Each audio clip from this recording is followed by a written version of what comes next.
Eh bien bonjour, mon nom est Frédéric Boran et dans cette vidéo je vais vous apprendre à nommer une cellule, chose hyper importante quand vous copiez des cellules, comme on l'a fait dans la vidéo précédente sur mon calcul de moyenne avec des devoirs coefficientés.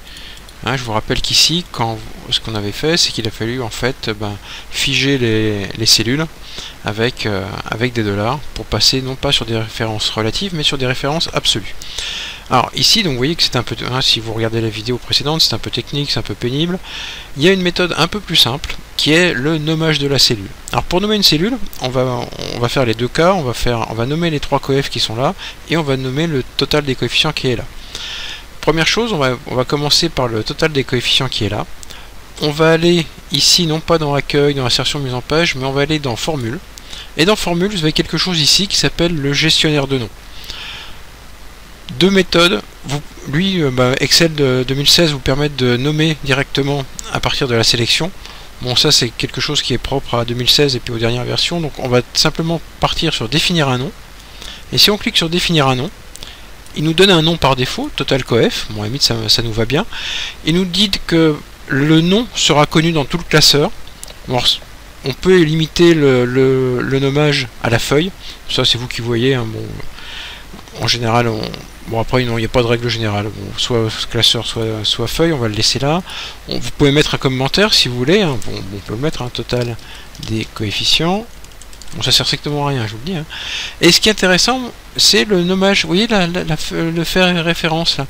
Regardez le faire référence, mais il vous met un double dollar, comme ce qu'on a fait en fait dans nos cellules. Donc on va mettre OK. L'intérêt, c'est ici, plutôt que de faire référence à L12, on va lui mettre total. Et vous voyez que si vous commencez à taper TO, lui il voit que il existe une variable en fait ou une zone qui s'appelle total coefficient. Donc soit vous tapez sur tabulation, soit dans la liste vous allez faire un clic gauche, donc total coef, et quand vous recopiez, l'énorme avantage, c'est qu'il vous copie le nom. D'accord, donc il y a beaucoup moins de questions à se poser. On va faire la même chose avec les coefs A, B et C, avec une petite variante, c'est qu'ici en fait, je vais aller là, dans ma zone qui est en haut à gauche, où là il y a marqué F13, et vous voyez qu'il y a marqué zone de nom qui apparaît. Donc ça je vais l'appeler coef A. Je vais venir là, je vais l'appeler coef B. Et je vais venir...